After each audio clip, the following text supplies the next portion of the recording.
Welcome to Mission Evolution Radio Show with Gwilda Wiyaka, bringing together today's leading experts to uncover ever-deepening spiritual truths and the latest scientific developments in support of the evolution of humankind. For more information on Mission Evolution Radio with Gwilda Wiyaka, visit www.missionevolution.org. And now, here's the host of Mission Evolution, Miss Gwilda Wiyaka. This is Mission Evolution, where we explore the expanding frontiers of human consciousness. I'm your host, Gwilda Wiyaka. Throughout history, the veil between worlds has been whispered about, feared, revered, and sought after. Today, advances in both science and spirituality are bringing us closer than ever to understanding the mysteries that lie just beyond the physical plane. What are spirits? Why do they linger? And what can their presence teach us about our own evolutionary journey? Our guest this hour is Nicole Strickland, paranormal researcher, afterlife investigator, author, and one of the leading voices in modern spiritual communication. With decades spent exploring haunted environments and studying the subtle interplay between consciousness and the unseen, Nicole brings a grounded yet deeply insightful perspective to the mysteries of life, death, and everything in between. Join us as we venture into the realms beyond the veil to discover what spirit encounters may reveal about our own path towards evolution. Her website is NicoleDStrickland.com. Nicole, thank you for joining us on Mission Evolution. Thank you so much for having me today. It's such an honor. Oh, it's an honor to have you, and this is such a wonderful topic, and you're quite the authority on it. So, oh my God. We should have a good time. Kind of you. Yeah, that's so kind of you. It's definitely, it's a very immersive, interesting topic for sure. So what first awakened your interest in the paranormal and spirit communication? Yeah, this is a question. I have to try to condense it because there's so much I want to say. But I've always, I know this may sound weird, but I tell people that I think I was born to do this sort of work because I feel like I've always been open to it. As far back as I can remember, we're talking 4 and 5 years old. That's actually when I had my first, what I believe was an unexplainable encounter.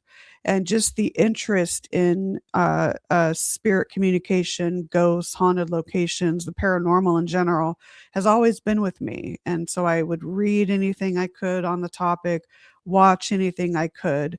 And so that interest stayed with me as I grew up. And then I had a very profound experience with the spirit of my maternal grandmother, Helen Lopinto, which I've shared many times. And I'll just briefly talk about it. I was attending the University of Arizona. So this was in the year 2000. And so my grandmother called me the day before she passed, and we had about a 20-minute conversation. I get a call the next day from my mom, her daughter, of course, and I knew something was wrong. And so that's when she said, I love you so much, but grandma passed away this morning. And so I got the next flight out to San Diego, where my family's from, spent a few days, and then went back out to Tucson, Arizona, where the U of A is. And I started having experiences in my apartment that I did not have prior to her passing. And so I chalked it up as, well, I'm in an apartment, I'm upstairs, it's vibration, it's my neighbors, what have you. But it just was a succession of things. So hearing the front doorknob and the doorknob to my bedroom almost twisting as if, someone was there, but I couldn't see them. And then one night I didn't see anything, but I felt a disembodied hand caress my face. It felt as though it came from someone that I knew and loved. And then all this happened within about a week. And then a week later, I think I was writing a paper, and I was on my bed, and I saw something in my peripheral vision.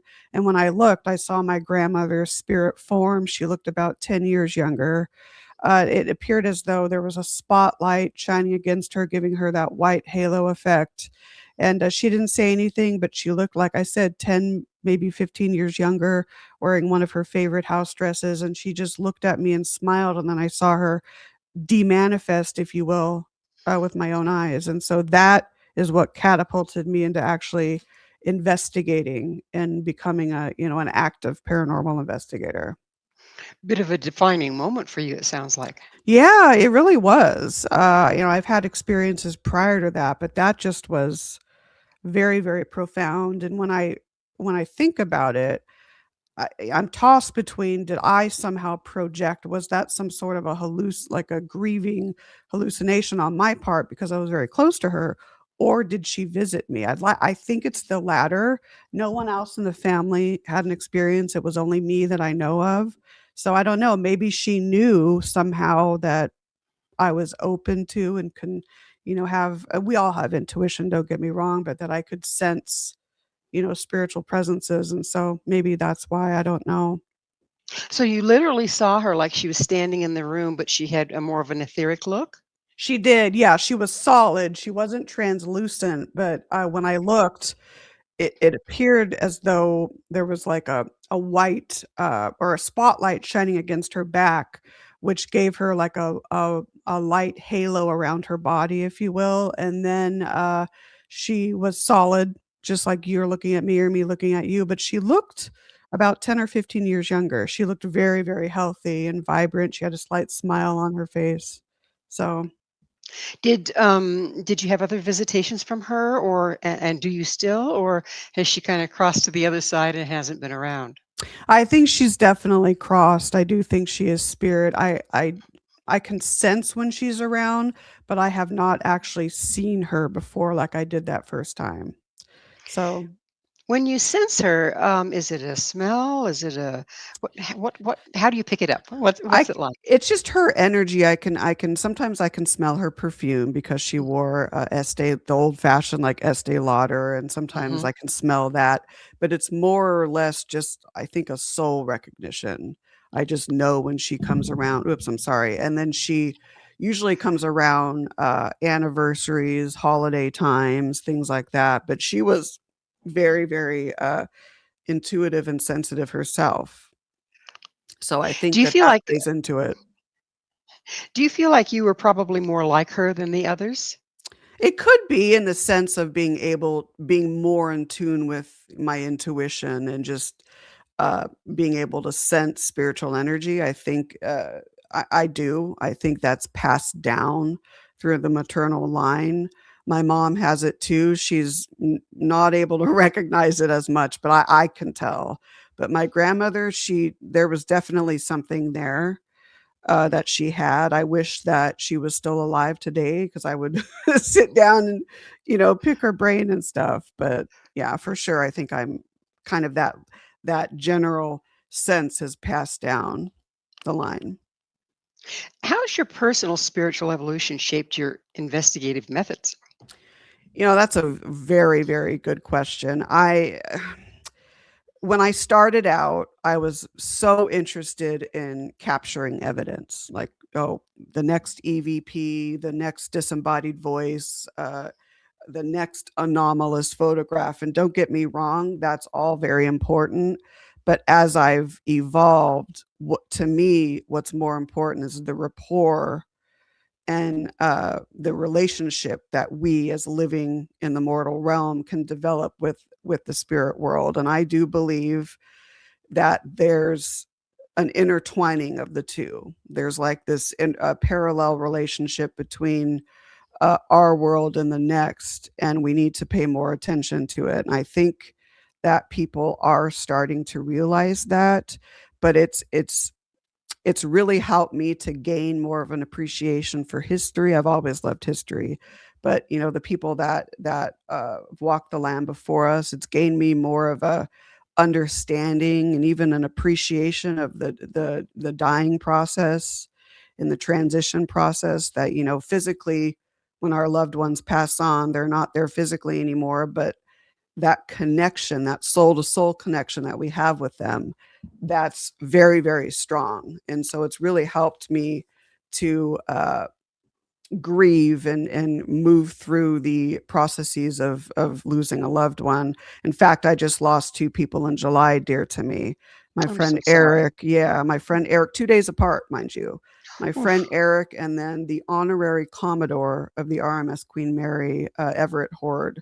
So they passed in July, 2 days apart. So investigating wise, of course, I I approach it with, and I don't want to sound preachy, but respect and reverence all the way. So I'm very meticulous in my, approaching paranormal investigations. I don't necessarily approach it with a cookie cutter approach. I base it on what's happening at that location.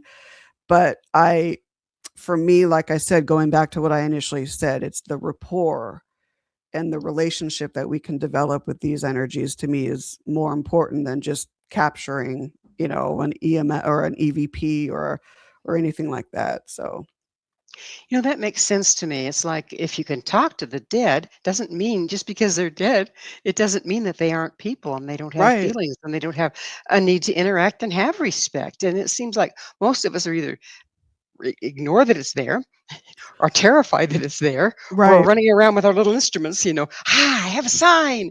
Right, see, and that right there is a good, you just brought up a good point. I think that in investigating, and this is what I should have said too to your previous question, I don't rely, too much on, I do obviously rely on it, but not overly so like I did maybe in the beginning, where you have all these instruments out and you're spending all your time staring at the instruments. And then you miss out on what your intuition is picking up, what your normal senses are picking up. And so I've learned to almost investigate more from a intuitive standpoint. And that's really, really helped That makes a greatly. lot of sense because it's coming in through your facility, really, right? Right, right, Yeah. exactly. Uh-huh. So, from your experience, what exactly is a ghost and how many kinds are there? Oh my goodness. I'm guilty of this too. I think that we all use the words ghost and spirit interchangeably, but I do think there's similarities and differences. This is just my opinion. Maybe I'm right, maybe I'm wrong. Ghost is what we also know as an earthbound entity, and it obviously there may be a residual or psychic imprint component or an intelligent. I don't like classifying them too much, but just for understanding purposes, intelligent varieties that we can actually communicate with in real time. I think a ghost is, again, the once living energy of a person or an animal, but yet they're not, either by choice or not, or there could be many reasons. They haven't, how do I put it, moved through the different ranks of spirithood and ascended to where they have full free will. Whereas I think a spirit, of course, the once living energy of a human or animal, but that individual has evolved more into the higher ranks of spirithood and has more free will. That's kind of how I define the two. But there's so I don't know how many classifications there are. I mean, there could be some classifications that we don't even know about, but in terms of ghosts or spirits, but you commonly hear of, the residual varieties, the intelligent varieties, or crisis apparitions, which are known to be entities that will appear, right before or after someone has passed, doppelgangers. But it's like there's so many classifications, and I'm sure there's a lot more that we don't Well, know yet about. we're going to have to take a station break. Nicole and I will return very shortly, so don't you go away. This is Mission Evolution, www.missionevolution.org.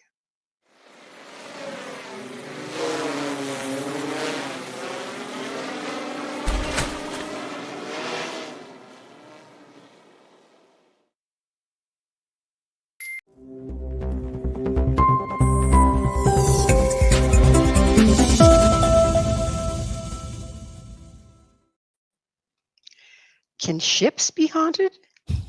With us discussing investigating the paranormal is Nicole Strickland.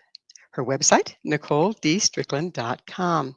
Nicole, let's talk about your experiences investigating the haunted ship, Queen Mary. What first drew you to investigate the RMS Queen Mary, and what makes her such a compelling haunted location? Oh my goodness, this is such a loaded question. I love it. And it's like with the Queen Mary, I could just go on all day and talk about it. So I have to condense. So my mom actually went on board the Queen Mary long before I did. She did ballroom dancing in an area that was when the ship was a luxury ocean liner. It was the Veranda Grill that we know today, but then it was known as the Starlight Roof Club. And so it's on the aft part of the ship there. you can access it from Sun Deck. And so she did ballroom dancing. So I've known about the Queen Mary, but my first sighting of her occurred during my college years. So it was our junior year, and it was spring break, and a friend and I decided to come back out to Southern California to go on a 3-day Carnival cruise. And so there's a Carnival cruise port right adjacent to the Queen Mary there. And so I remember seeing it from the back seat of a car, and it's very hard to put this in words, but when I looked at it, I made a mental note and I said, I will be back someday. And that day came in 2005. And I try to describe this as descriptively as I can in my books or presentations that I do about the ship, but it was almost an instant soul to soul connection with the ship when I first stepped on board, literally off the gangway and on A deck, where that's one of her hotel decks. I felt like I've been there before. Everything felt just beautiful and just so serene there. And it was an instant love connection with the Queen Mary. And so that started everything. And at that point, I started to research the ship's very, very extensive layered history and even her paranormal activity. And so I'm both into the history of the ship, pretty much everything about the ship, but also the paranormal aspect as well. And I've done several paranormal research or investigation projects on board in various areas of the liner over the years. And paranormal wise, a lot of the same things that you can experience at other locations. It's very visual, so people will see full-bodied, partially manifested apparitions of even former crew members, passengers, even World War II servicemen, you name it. And then there's also, it's very audio friendly, so you can hear a lot of disembodied vocalizations, things of that nature. People have been touched on board. In my experience of researching the ship, and I mean, it's my second home. I've been there hundreds of times. I don't think any energy on there is negative or anything like that. It's a very loving, positive, embracing feel, at least in my experiences. And so, but what makes the Queen Mary interesting to me is that her consistency of paranormal activity. Of course, it may wax and wane, but it's consistent across the board. And I've talked to people that have had almost unique, like identical experiences weeks, months, and even years apart. So there's a consistency among her resident energies and just regarding her paranormal activity. But I think too, at the core of the ship's uh, ghostly phenomena is there's the ability that she has of being magnetic, not necessarily magnetic in the physical sense, but magnetic in that she can receive and transmit, almost like how crystals can. And so it makes her like a time capsule, if you will. So we're past, present, and future kind of fuse. So Interesting. I have a friend that's a piano tuner, and she told me something so fascinating yesterday. oh, She said wow. that if you consistently tune a piano, the organic material in the piano will resonate with that and then hold the tuning. And I'm wondering I how believe this it. how this applies to the Queen Mary, her sitting on water, and her just like you say, holding that frequency. I think there's and I do discuss I don't think there's one theory. I think there's a multi-layered reason as to why the paranormal or why the ship has so much paranormal activity on this consistent basis. Of course, as we know, her history is almost unprecedented for any ocean liner. But like we were talking about earlier, water being a component, some of the materials that went into the ship, like the iron, the manganese bronze propellers, the quartzite, and the former first and third class pool. My friend Tony Ashland, too, he is an amateur radio operator, and he shared with me that he believes the Queen Mary is like a giant crystal radio because it has all the components for that within the ship. And so he shared with me one day, he's like, I do feel like you do, Nicole. I think she's one giant transmitter and receiver. But just other energies, or other reasons too. people going in every day wanting to experience something paranormal, then you bring in that psychokinetic sort of influence as well. But I think at the core of it is just her history and this magnetic sense about the ship. But I think there might be elusive reasons too that we don't know, that only she knows. I do feel, and this may not resonate with certain people, and that's fine, but I'm basing this just on my experience and knowledge of the ship. I do feel that there's a pretty strong sentient component to the ship itself. As you speak about her, I just keep goosebumping, and it is like you're talking about a person, and she feels like a person. She How does much do to you me. feel her wartime service and tragic events contributed to the paranormal activity reported on board? Yeah, I think all of that contributes, and that's what I should have mentioned this earlier. She's seen practically every emotion. She's witnessed every emotion on board, from elation and pure luxury to, uh, like, for example, the prisoners of war, the German and Italian prisoners of war that were kept on board, and there were areas below the water line where they were kept, and bread and water were lowered in buckets, and as the ship sailed through various hot climates, and she didn't have air conditioning because she was designed for the North Atlantic route for her luxury ocean liner days.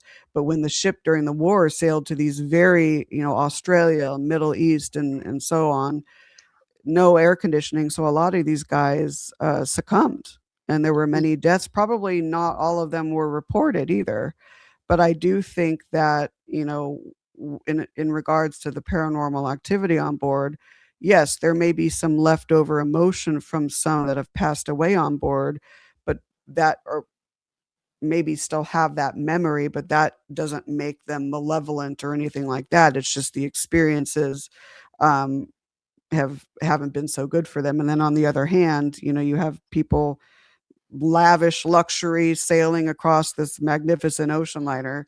So I think there's all of the historical tapestry that circles the Queen Mary, or is part of it. All of that contributes. It's like Mhm. giant pieces of the puzzle trying to put them together. And she seems very multidimensional, well, as was her life, no doubt. Right. What Yeah. That's are a good what point. what areas of the ship have you found to be the most paranormally active? And can you describe some of the standout experiences you've had there? Oh, yeah, sure. I've had so many experiences. I'll pick a few, but I think anywhere on the ship is fair game. You can have an experience anywhere. I believe that the highly traveled to spots, like on the tours, for example, they naturally get more reports. So these would include the former first and third class pool. And you might say, third class, what happened? So in the late 50s, when air travel became prominent for the affluent, they actually opened up the first class pool to third class passengers because the second class already had its pool as well. So just wanted to make mention of that. But former first and third class pool is a giant hub. Shadow people have been spotted. There's a little I shouldn't say she's little, but she is little. Her name is Jackie. She's probably the most well known aboard the Queen Mary. She's around 6 or 7 years old. We do not know her origins. The late Peter James, who is sadly no longer with us, actually coined her in the early 90s and felt that she drowned in the second class pool. But to my knowledge and other researchers I know that have delved into this, we cannot find any origins to Jackie. But for whatever reason, she's very intelligent, very engaging, around 6 or 7 years old. She almost looks like she could be a sister to Shirley Temple. But Whoa. I've questioned, could she have passed away as an adult and come back as a child? I don't know. There's so many questions, but she's very engaging, seems to be drawn to certain individuals. I've seen her. I've communicated with her. I'm very familiar with her voice. Let's see, the boiler rooms and the aft engine room are very popular. The isolation ward too. A lot of the places that they take you on for the tours, just like I said, naturally get more reports. But there are several resident energies, and there are a few that are documented deaths. So William Eric Stark, for example, was a senior second officer, and he actually was fighting a cold. This was, I believe I should know this off the top of my head. I think it was 49 when he passed away. And he actually thought he drank gin, but it was actually carbon tetrachloride. So he passed away a few days later. He's been seen and spotted and heard. There's an 18-year-old crewman. I'm not going to say his name just because the family doesn't want us to say his name, but he hailed from Skipton, North Yorkshire, joined the Queen Mary in 1966, was a fireman and bilge cleaner working the boiler rooms. And sadly, on July 10th, in the early hours of the morning, 1966, he was found wedged in watertight door number 13 on the starboard shaft alley side. He has been spotted. I've seen him myself. There's a picture of him. So I've seen him. It's almost as if his picture has come to life. I've heard him. So, but there's Peter James once said that he felt that there were over 600 ghosts and spirits on board. But it's hard to put a number because I think the Queen Mary, there's energies that travel through her, may not stay, but then there are those that are connected with her history and have, for whatever reason, some have chosen to stay, maybe some have not. So, but I've had so many different, it's hard to pick one, but I've seen full-bodied apparitions. I've disembodied voices. I've even heard my name being called several times, like male, female voices. Hi, Nicole. Nicole's here, things of that nature. Usually within the first 5 or 10 minutes of me arriving. It's weird. But just some of my most profound encounters have occurred on the Queen Mary. Do you think that they, because you've gone so often, start to build a relationship and recognize you? I think that that's possible. I mean, I'm trying to be as humble as I can about this, but I do think I do. Yeah. Well, it's unusual for someone to do paranormal investigation and also have that compassion connection on a person-to-person level, isn't it? Yeah, and that's true. And just with the Queen Mary, it's, every location that I've investigated is important, and I've always learned something from every case I've worked on, but there's such a strong personal connection to the ship. So I think that is maybe felt as well, by the other side. So And she seems to just, I don't know, as you speak of her, it's like a safe harbor, if you will. that's a good way to put it. Yes, that's how I Mm, feel. That's yeah. absolutely how I feel on board. Well, it's time for us to take yet another station break. Nicole and I will be right back. So to continue this discussion, please stay there. This is Mission Evolution, www.missionevolution.org.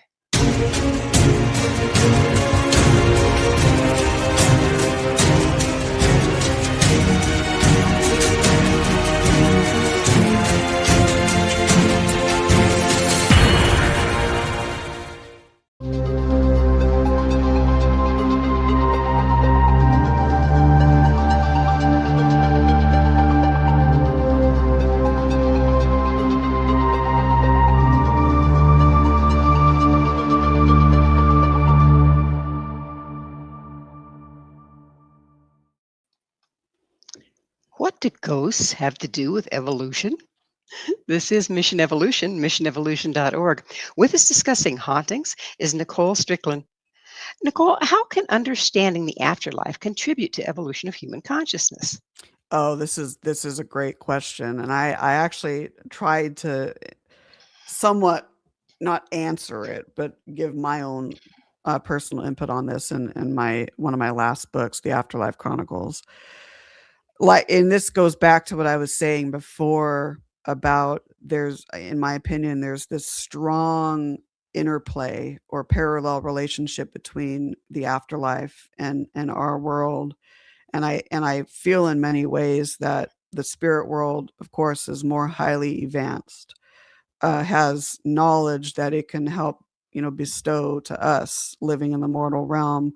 Are we allowed to know all the secrets of the afterlife? I don't think so. But I think if we pay attention more to what the spirit world is trying to teach us, because I think we're getting on that end, we're getting more into a soul to soul communication.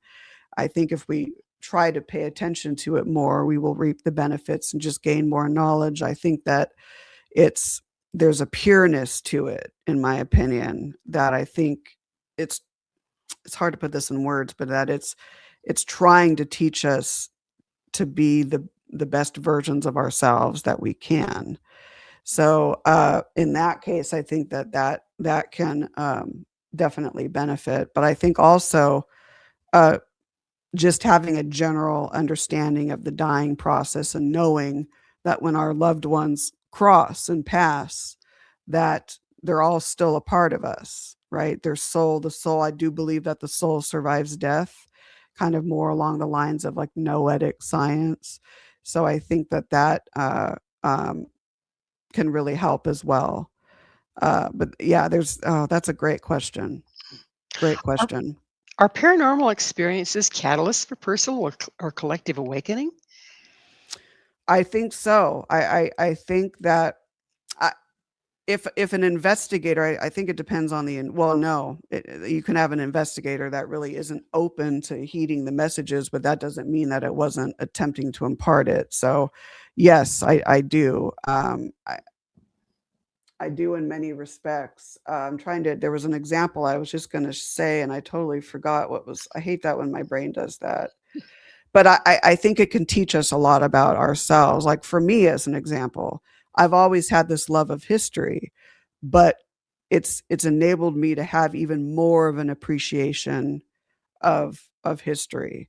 And I know this may sound hokey, but it I've been able to become more aware of my own soul, my own desires, my own intuition. So it has helped me with personal growth in that capacity. And I think that it can help others as well. The question is, are others open to it like I've been? And maybe if they're not realizing messages that are trying to be imparted, then maybe I mean, maybe the soul can grasp it, but if their ego is so strong and it's kind of like not preventing that, but dampening it, I guess that can be a problem. One thing that's becoming glaringly obvious, and I think has for a long time, is the consumer greed. The Native Americans call it the Watiko virus, but basically, the preoccupation with how we look and what we have. And when you die, none of that goes with you. None of it Wh- matters, yep. What Mhm. can what can humanity learn from these encounters about our true nature? See, that's just it. That is, that is such an important point, and I think there's a constant investigating the paranormal and being open to the other side and being open to communicating with loved ones or even strangers. If we go on, these investigations, we don't necessarily know who's at those locations, but it's a constant kind of wake up call, I think, for us to be alerted that, you know what, we need to move more toward uh, quality as opposed to quantity. And I was just going to say, oh, this is what I was going to say too. And it leads me to say, and I talk about this a lot, and I don't want to sound arrogant or anything like that, but in the field of the paranormal, the entertainment industry, in my opinion, often exploits it, and you're getting more of the superficial idea about it instead of delving deeper to the heart of the matter. It's not about views. It's not about constantly trying to throw fear and terror in our face or misrepresenting the spirit realm. It's not anything about that. It's, if we can, as a paranormal community and even those outside, realize that it goes deeper than that, I think that is what's going to really propel this field forward. But this constant superficiality around it, exploitation around it is I don't know if it's going to advance as long as that is occurring. But yeah, I'm going on a tangent. I'm sorry. No problem. You do a nice soapbox. Oh shoot, we can just go on. On. Oh my gosh.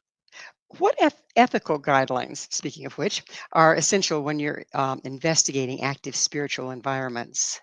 Oh, absolute para ethics. My My teammate Allie and I talk about this all the time. Well, obviously, you have to not just think about ethics in regards to your teammates or the location or your clients, but the spirits themselves, the energies that you're working with.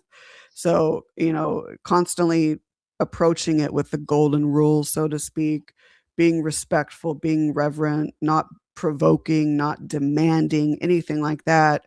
But also with your clients, being upfront with your clients. You want to let them know about the processes that you're going to be going through, the methodology, and I hate to say this, but I'm a paper pusher. So, those forms, those investigation permission forms, those liability waivers, things of that nature, have those on hand. But just treating the whole process with respect, but also with dignity, I think it goes a long way. That's the general ethical framework. But then, being honest, a lot of what applies to any other job in real life, but on an investigation, making sure that teammates are, abiding by the standard operating procedures or certain protocols, things of that nature is important. But I think at the hallmark, or at the core, I should say, is the respect and the dignity that uh, these investigations deserve. And so we're very big on that. What about confidentiality? I mean, what if a That spirit too. says, this went Right. on, but I really don't want to talk to them about it? Thank you. You just reminded me. I knew there was something I was forgetting. Confidentiality is important. And I'll tell you this much. Like, I've had a couple of cases where people wanted us to investigate because they wanted media attention and only that. So I declined it. I didn't tell them why. I just said, declined it. I had another case where uh, the manager of one of our famous theaters here in San Diego, wanted us to investigate. And I said, well, I need written permission from the owner of the premises. And she just kept, dishing me around, and I, kind of giving excuses. And I said, until we get that written permission, we can't do anything.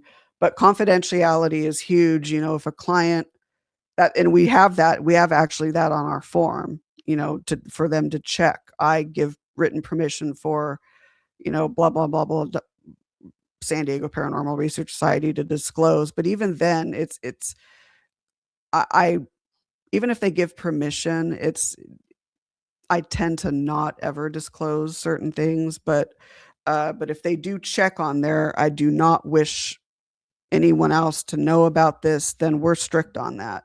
That confidentiality is between us and the client. But even going a step further and in the spirit realm, for example, let's say, and this has happened a couple times, where we're doing an EVP session, for example, and we say, if is it okay if we talk to you? Is it okay if we, ask some questions? And we usually do an opening sort of statement to kind of set the intent. And if we get an answer of no, or let's say, do you want us to leave? And we get an answer of yes, we will do that. We'll leave. So, Just granting the same right. respect that you would to somebody in the flesh, right? Right. Yeah. Yeah. Do paranormal researchers have a responsibility, in your view, to help spirits heal or move on? I think so. I think, every case is different, but I think that there is a general understanding that, and we always, on our cases, will say, if there's anything, we can do for you, please let us know. Now, sometimes you don't always get a response. That doesn't mean they didn't want it. Just maybe they didn't have enough energy to come through. But I think so. But in order to, like, maybe help them, like, pass on, or not pass on, but transition to a higher spirit rank or whatever, that's where it gets a little tricky for me, because I don't want to do something that I don't necessarily have permission to do. It is the will of the entity, in my opinion. If it knows it can move on and doesn't want to, well, then we shouldn't interfere with that. But if there's enough, I don't want to say proof, but if there's enough evidence to suggest that maybe they do want help, then at that point, yes, to try to help them go through the motion so they can evolve greater, if you will. So, I know there are whole practices, and particularly ancient practices, that had to Oh, do yeah. with the helping the dead to cross, like psychopumping. Do Oh, you yeah. feel that a person needs a certain amount of training to do it effectively? I this is an interesting question.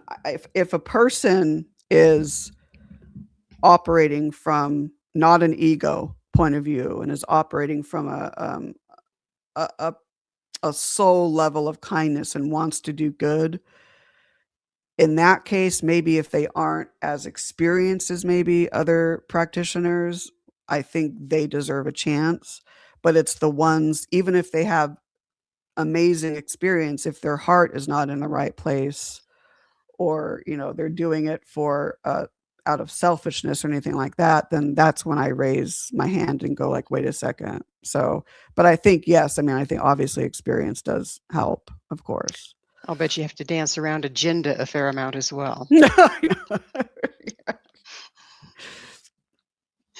How do cultural beliefs influence the interpretation of hauntings and spiritual contact? Oh, that's a good one. Yeah, I've researched this a lot, and going back, there's always been this universal idea that it's just different in the interpretation with different cultures, but there's this universal idea that dates back, thousands of years, that okay, once someone dies, okay, what's left? What do we do with the body, or what happens to the soul? I do think there's like a general agreement that we're understanding that the soul evolves, but it's just the practices and how to handle the body, or exactly what happens to that soul, is a little different with different cultures. But it brings me to actually paranormal investigating. And when you're out on a case, you have to be aware a little bit of some of the religious or the cultural predispositions, that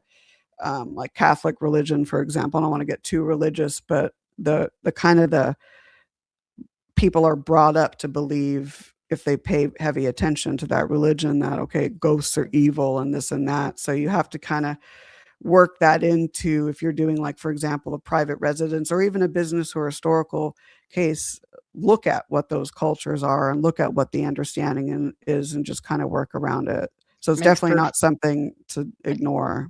Makes perfect sense. And it's time for us to take another station break. Please stay with us as Nicole and I continue to explore unseen worlds. This is Mission Evolution, www.missionevolution.org.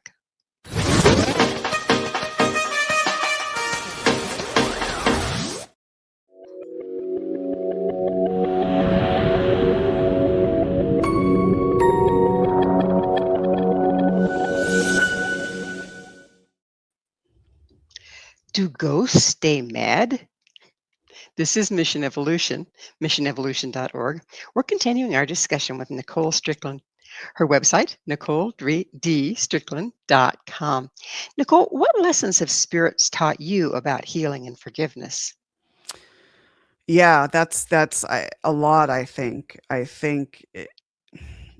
I had to summarize this, it's the understanding that our time here on Earth, being in the living realm, is limited, but there's a whole another journey that awaits us beyond this life and maybe beyond the next, whatever, so on and so on. So it's taught me to really pay attention to, more so, to the things that matter in life, and paying more attention to, you know, looking within, and listening more to my the wisdom that we all have, that innate wisdom. So that's what it's taught me, just to pay attention more to that.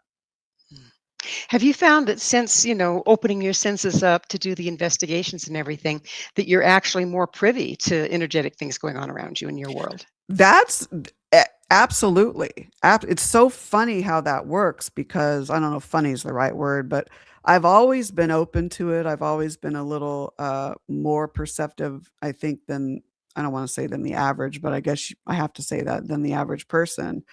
But yes, just delving into this work, you do find that your senses heighten, even that sixth sense that we have. But the clairvoyant see has gotten, more fine-tuned, as well as, all the other the clairs specifically more for me, the clairaudience, the clairvoyance, and the clairsentience for sure, and I just think that that exposure helps to just fluff that out a little bit. But again, for me, I have a passion to do this work. I'm not in it for greed or for superficiality. I really have a true, honest passion to do this work. And so I think if you're coming from that standpoint, then you're going to find that those senses even grow faster. We don't get in our own way, huh? Yeah, I mean, it's all, I do get in my own way a lot, but I'm trying. It's taught me to really pay attention more to what matters. So How much of developing that has to do with letting go of our self-doubt? I think it's all part of that. I think it's all it's like a tree, and there's just the branches all connect to the same tree. It's all part of that, and but I just think not just the paranormal, but just growing older and being more exposed to life itself helps with that. But again, it goes back to that understanding that, you know what, this is not it. Materialism, it doesn't matter. I mean, we all want things and stuff like that. But when you're on a paranormal investigation, you're dealing with those that have passed on. And so it's just that constant reminder in your head, this isn't forever. So, pay attention to what matters. My I grandmother, feel like I'm repeating myself. I'm sorry. my grandmother used to always say, "Shrouds don't have pockets." Okay, There and I you love go. that. I love I that. love Yeah, that. Yeah. You're welcome to use it. She's crossed, and I'm sure she'd be delighted. Oh my gosh. Oh, you're so kind. So is she. Have you ever experienced a case that transformed you on a soul level?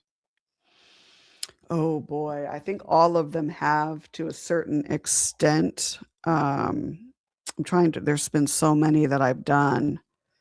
Uh, I will, yes, I think all of them have to an extent, but the ones that stand out for me, again, Queen Mary related, but also we had tenure at a haunted rancho here, the Rancho Buena Vista Adobe up in Vista, California. And if you're don't know where that is, but you're familiar with Southern California, it's east of Oceanside and west of San Marcos. It's about 30 minutes north of San Diego. So we did a paranormal tours there for 10 years, and they were fundraising tours. So the money went back into the Adobe. And so we would lead guests on basically how we would run a paranormal investigation of the site. So we did that. We also did some private team investigations there, and the consistency there, and especially with audio, even with instrumental transcommunication, and that's a little bit more subjective. I mean, there's a lot of things you have to take in with that, because it can really be audio pareidolia, so to speak. But month after month after month, we would get the same vocalizations from the same individuals that were introducing themselves as actual owners or people that resided on the rancho many years past. And it had gone through several owners over the years. And then the city of Vista purchased it in 1989. But that just blew our mind to be able to have that consistency in the intelligence and to communicate. There were even cases there where we would take an EVP or disembodied voice capture that we obtained. Then we would compare that to research to see if there was any validity. And of course, we were able to find that in historical records about the rancho. So that's an example. The ones where you have a departed family member that has passed and the client wants to reach them, that we've had cases like that, and those are very heartwarming. Mm.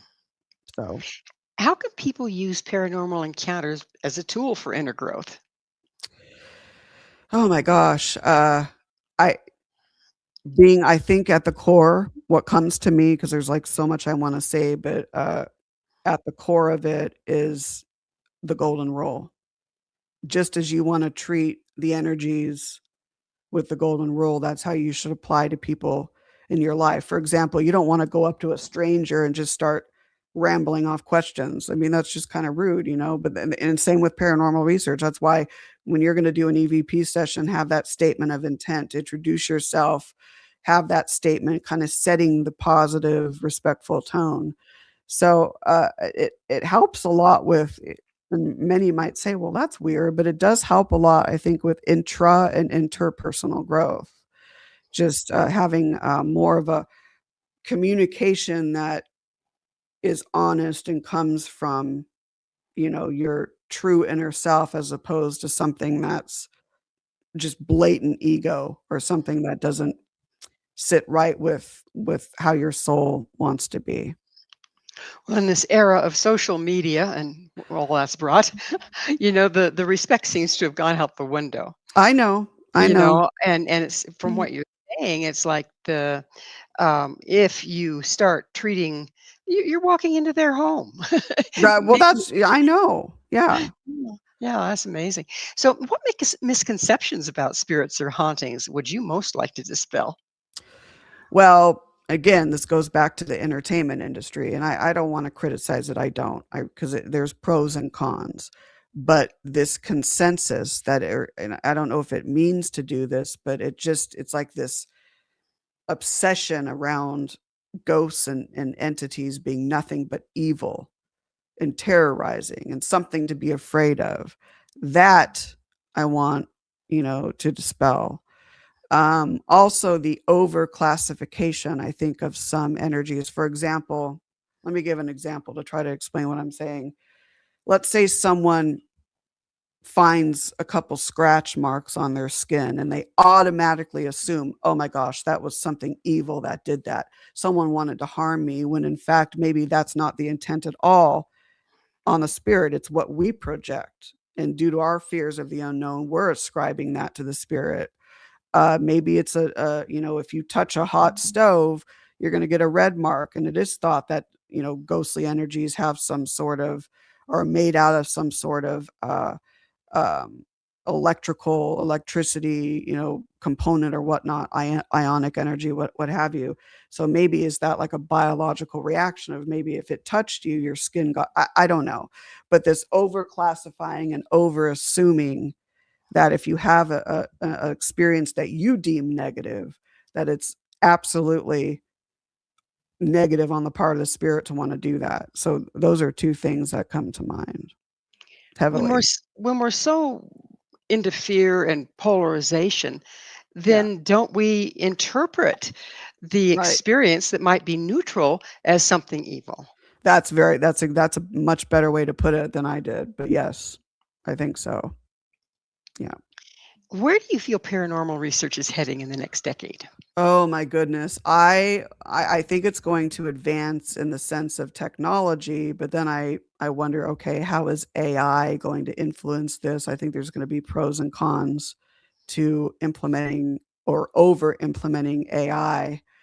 Uh I, I mean, I want it to advance as it should, but I think that there's going to be, for example, the entertainment industry's influence, um, reliance on technology, all of this. I just find that that may dampen it a little bit. I don't want to be negative, but I do see more and more people getting interested in it.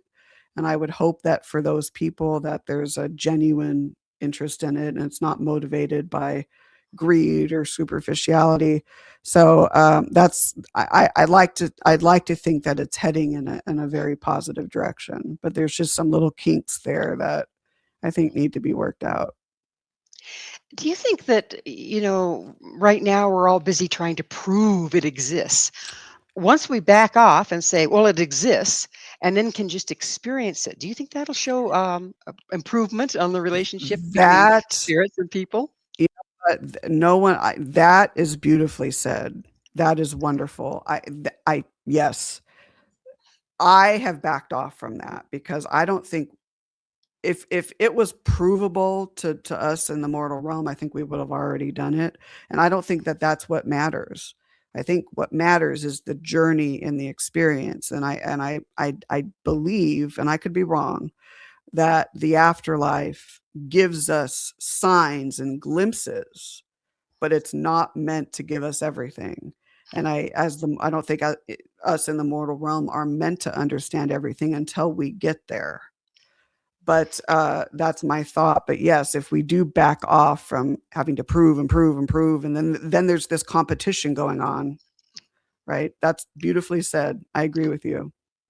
Well, Yeah. Nicole, it's about that time in the program when I get to ask you, what's your mission? My mission is continuing to do what I do. It reminds me of the starfish poem. You can't help everything, but if you can help one and get it back to safety, that's where I'm at. Just following my passion and sharing my passion for this field with everyone, and hopefully be a little educating in the process. So Well, Nicole, bless you for this very beautiful work that you're doing in the world. thank you so much for having me on. It's been such a pleasure. It has been a true joy. That concludes our journey with Nicole Strickland, investigator, teacher, and explorer of the spirit world.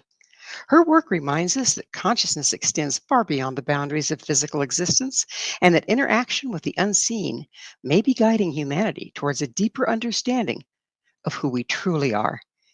For more information about Nicole, her books, research, and upcoming appearances, visit her website at NicoleDStrickland.com.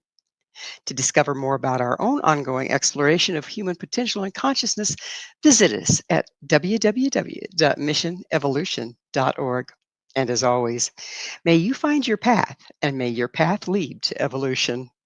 This is Gwilda Wiyaka.